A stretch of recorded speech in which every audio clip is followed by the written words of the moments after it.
ला रिनकोनाडा पृथ्वी पर आकाश के सबसे करीब बसा हुआ स्थान, जहां लोग बादलों के ऊपर रहते हैं। इस अत्यधिक ऊंचाई पर 5100 मीटर वायुमंडल काफी पतला हो जाता है और स्थानीय लोग केवल 50% सामान्य ऑक्सीजन लेवल के साथ जीवन बिता रहे हैं। उनके शरीर कुछ ऐसे विकसित हुए हैं कि वो हमसे 2 गुना अधिक रक्त कोशिकाएं बना सके। इस बंजर भूमि पर इतना कम एयर प्रेशर है कि एक भी पेड़ सरवाइव नहीं कर सकता। ये शहर पेरू के एंडीज में स्थित है और यहाँ की ऊंचाई यूरोप के एल्प्स में स्थित, जो कि सबसे ऊंची चोटी है, से भी 300 मीटर ज्यादा है। यह एक ऐसी जगह है जो आधुनिक जीवन से बहुत दूर है और जहाँ अपराध और खतरा हमेशा करीब रहता है। इस मुश्किल जगह पर लोगों के आने का एक ही कारण है, सोना। कूड़े के ढेर के बीच रहकर और अमीर बनने की उम्मीद में लगभग 50,000 लोग यहाँ आ गए हैं। हम ये देखने जा रहे हैं कि दुनिया के सबसे ऊंचे शहर में लोग कैसे रहते हैं। रुको, हाँ रुक जाओ, हाँ यहाँ। क्या तुम मुझे ऑक्सीजन टैंक दे सकते हो प्लीज? जो लोग समुद्र तल पर रहने के आदी हैं, अगर वे एक दिन में 2000 मीटर से ज्यादा ऊंचाई पर जाते हैं तो उन्हें माउंटेन सिकनेस हो सकती है। लेकिन हमने पहले ही उस ऊंचाई को 2 गुना कर दिया है। गहरी सांस लो।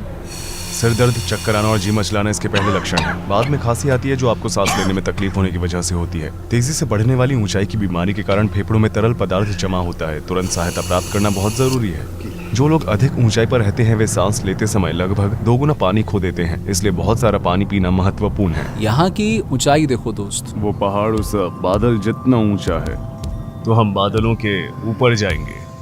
हम ठीक हैं, हमारी चिंता मत करो। जैसे जैसे ऊंचाई बढ़ती है हम इससे सांस लेते जा रहे हैं। यहाँ के लोगों को इससे फर्क नहीं पड़ता, उन्होंने इससे निपटने का एक तरीका ढूंढ लिया है। वायुमंडल की परत पतली होती जाती है जिससे हवा में सांस लेना मुश्किल हो जाता है।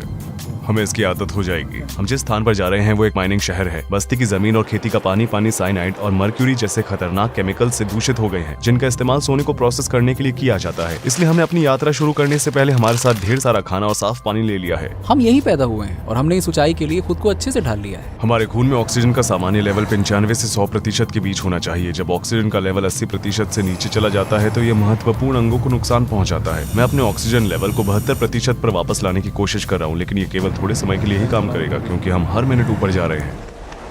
मीलों तक शहरों के चारों ओर ढेर सारा कूड़ा कचरा फैला हुआ है। यहाँ पेड़ पौधों की जगह कूड़े के ढेर लगे हैं। जैसे ही हम वहाँ पहुंचे एक तेज बदबू से मेरा सिर चकरा गया। हम ला रिनकोनाडा में अपने होटल में हैं। हमारा गाइड हमारे लिए ऑक्सीजन टैंक सेटअप कर रहा है। इस होटल का नाम क्या है? CLO मतलब आकाश। पहले 5 मिनट के लिए ऑक्सीजन टैंक का इस्तेमाल करें और फिर थोड़ा ब्रेक लें और फिर दोबारा 5 मिनट लें। आपको अपने शरीर को इस ऊंचाई में ढालने के लिए बस थोड़ा समय और आराम चाहिए। जब मैं कार से बाहर निकला तो मुझे चक्कर आ रहे थे। ऐसा लगा जैसे मैं गिरने वाला हूँ। ये नॉर्मल है। क्योंकि यहाँ कोई बैंक नहीं है, इसलिए लोग अपनी नकदी और सोना अपने पास ही रखते हैं, जिससे चोरी और लूटमार जैसे अपराध बहुत आम हो जाते हैं। हम ये सुनिश्चित करने के लिए 2 पुलिस कर्मियों के साथ काम कर रहे हैं कि हम फिल्म बनाते समय सुरक्षित रहें। वे अंडरकवर पुलिस हैं और हम जहाँ भी जाएंगे वे हमारे पीछे आएंगे। मार्को ने कोका की पत्तियों की तरफ इशारा किया क्योंकि वो सोचता है कि ऊंचाई की बीमारी से बचने का एक उपाय है जो यहाँ आम बात है। कोका की पत्ती, हाँ कोका। मुझे लगता है कि वे ऊंचाई से होने वाली परेशानी से बचने के लिए इसे खाते हैं। वे अपने मुंह में एक तरफ 3 या 4 पत्तियां चबाते हैं। ज्यादातर देशों में इन पत्तियों को गाना गैर कानूनी है। यह एक तरह से हमें सुन्न करती है जो लोगों को रिलैक्स होने में मदद करती है। ये लगभग हर चीज के लिए अच्छा है। हो सकता है कि कोई पुलिस अधिकारी इसे ले जा सके। एक बहुत ही व्यस्त और थका देने वाला दिन खत्म हुआ और अगले दिन हम दोबारा इस शहर की खोज करेंगे। सूरज निकलने के साथ हम ला रिनकोनाडा के सेंटर में आए हैं। पुलिस हमारे साथ है। हमारे आसपास का इलाका स्थानीय कैफे, बाजारों और लोगों से भरा हुआ है। भले ही मैं अभी भी उठाऊं, लेकिन ऐसा लग रहा है जैसे मैंने कई दिनों से आराम नहीं किया है।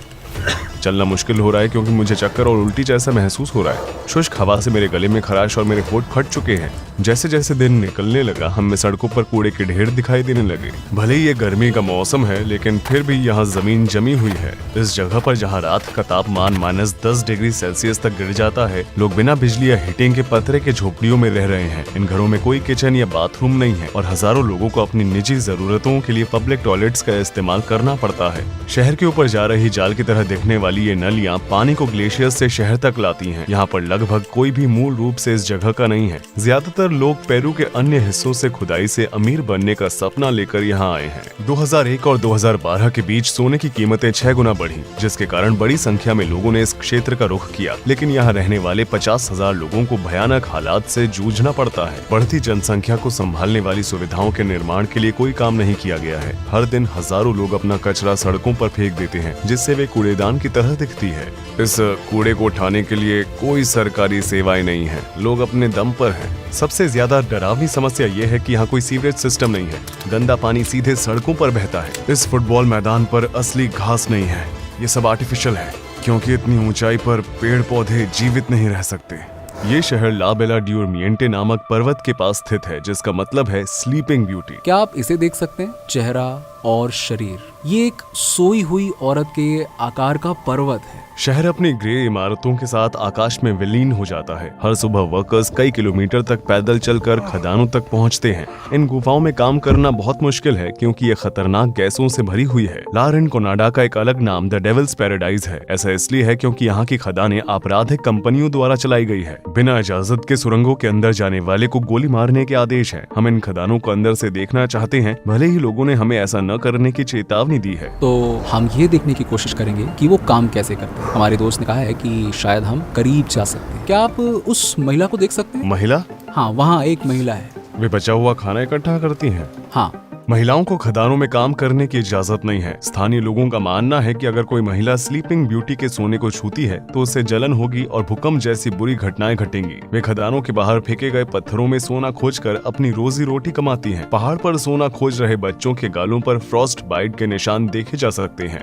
विदेशी होने के कारण बहुत से लोग हमारी तरफ आकर्षित हो रहे हैं। मैंने सुरंगों के अंदर का फुटेज कैप्चर करने के लिए मार्को को अपना फोन दे दिया। खदान के पास सूखे फूलों, फलों और शराब की बोतलों से सजी ये पहाड़ी देवताओं की मूर्तियां हैं। वर्कर्स यहाँ दुर्घटनाओं से रक्षा करने और सोना खोजने में कामयाब होने की प्रार्थना करने आते हैं। यहाँ विस्फोट, छत के ढहने और गैस विषाक्तता जैसी घटनाएं उन्नत देशों की तुलना में लगभग 25 गुना अधिक बार होती है। अगर किसी वर्कर की मौत हो जाती है तो कंपनी इसकी भरपाई के लिए लगभग $600 देती है। ला रिनकोनाडा में सामान्य वेतन जैसी कोई चीज नहीं है। यहाँ आज भी कैचोरियो नाम का एक पुराना और अवैध तरीका इस्तेमाल किया जाता है। वर्कर्स पूरे 1 महीने तक कंपनी के लिए बिना वेतन के काम करते हैं। वे अपने लिए काम करते हैं और इस दिन उन्हें जो भी सोना मिलता है वो उसे अपने साथ ले जा सकते हैं। वे बहुत सारा पैसा कमा सकते हैं या मुफ्त में भी काम कर सकते हैं। ये इस बात पर निर्भर करता है कि कैचोरियो का दिन कितना अच्छा बीतता है। देखा जाए तो उनकी आय उनके भाग्य पर निर्धारित होती है। कुछ माइनर्स अच्छे दिखने वाले पत्थरों को छिपा लेते हैं या कैचोरियो दिन तक किसी गुप्त स्थान पर छिपा कर रखते हैं। मेरा ऑक्सीजन लेवल अब 65% है,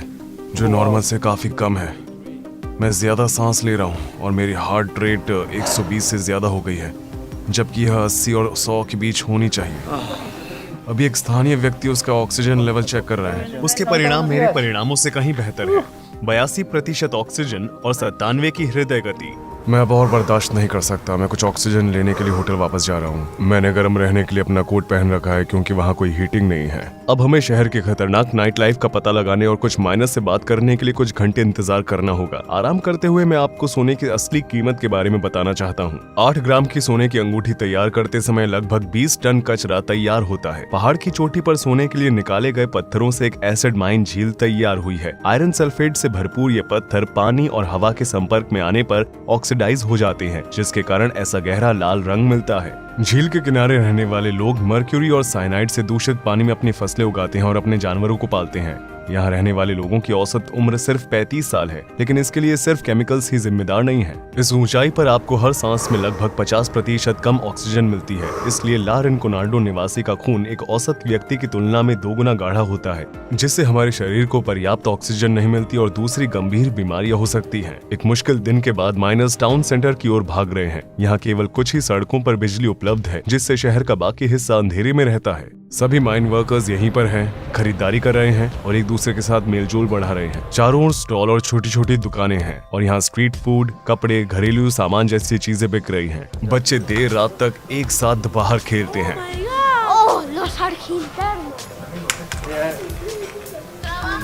उसकी क्या उम्र है? 12। हे, क्या यहाँ सिर्फ एक ही स्कूल है? हाँ। स्कूल कितना बड़ा है? ज्यादा बड़ा नहीं है। क्या वहाँ कॉलेज है? नहीं, कॉलेज नहीं है। आगे की पढ़ाई के लिए जाना होगा पूनो या जूलिया। अगर वे नहीं गए तो क्या होगा? क्या वे भी खदानों में काम करना शुरू कर देंगे? हाँ। आप देख सकते हैं यहाँ पर लोग सोने के बदले में सोलिस लेने आते हैं, जो इस देश की मुद्रा है।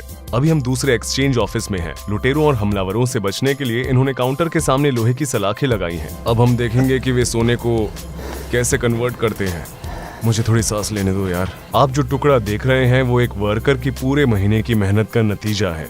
अभी सोना मर्क्यूरी के साथ मिला हुआ है और दोनों धातुओं को अलग करने के लिए ब्लो टॉर्च का इस्तेमाल किया जाएगा। 1 ग्राम सोने के लिए लगभग 2 ग्राम मर्क्यूरी हवा में मिल जाती है। इस काम को करने का सबसे कठिन हिस्सा क्या है? सामान का ट्रांसपोर्टेशन। क्योंकि यहाँ बहुत सारे चोर और लुटेरे हैं, इसीलिए ट्रांसपोर्टेशन में खतरा होता है। इन्हें लारेन कोनाडा के बारे में क्या पसंद है? वैसे तो यहाँ कुछ भी अच्छा नहीं है, क्योंकि आपने देखा होगा कि यहाँ सब कुछ दूषित है। आप अच्छी कमाई तो कर सकती हो। देश की औसत से ऊपर कमाई हो जाती है, इसलिए लोग यहाँ आ रहे हैं। हाँ। सिरदर्द और थकान जैसे लक्षणों को कम करने के लिए यहाँ कई तरह की हर्बल चाय बेची जाती है। हम इसे कहते हैं इमोलिएंट। ये किससे बनी है? पानी, अलग अलग जड़ी बूटियाँ और सिरप। ये वाकई अच्छा है, थोड़ा ट्राई करो। लो। ये भारी है, इसे पीना बहुत मुश्किल है। हम ज्यादा दूर नहीं जा सकते, ये सुरक्षित नहीं है। आगे ना तो बिजली है ना ही रोशनी, तो यहीं रुक जाना बेहतर है। ज्यादातर माइनर्स अपनी मेहनत की कमाई इन सड़कों पर शराब और नाइट लाइफ में खर्च करते हैं। अगर रहने और काम करने की परिस्थितियां किसी व्यक्ति को नहीं मारती हैं, तो चाकू या एड्स मार देता है। लारेन कोनाडा में नाइट क्लब सबसे खतरनाक स्थान है। इस सड़क पर माइन वर्कर्स के लिए बार, नाइट क्लब और वैश्यावृत्ति के विकल्प हैं। हम लारेन कोनाडा के सेंटर में हैं, जो मानव तस्करी, डकैती और हत्या का मुख्य स्थान है। आप वहाँ देख सकते हैं, वो वहाँ पे एक महिला फूल बेच रही है। बहुत से लोग यहाँ महिलाओं के लिए गुलाब के फूल खरीदते रहते हैं। पूनो पुलिस के अनुसार इस शहर में लगभग 2500 कम उम्र की लड़कियों का शोषण किया जा रहा है। शहर में केवल एक पुलिस स्टेशन है और पेरू सरकार इन अपराधों से निपटने के लिए कोई प्रयास नहीं कर रही है। क्या यहाँ कोई जेल है?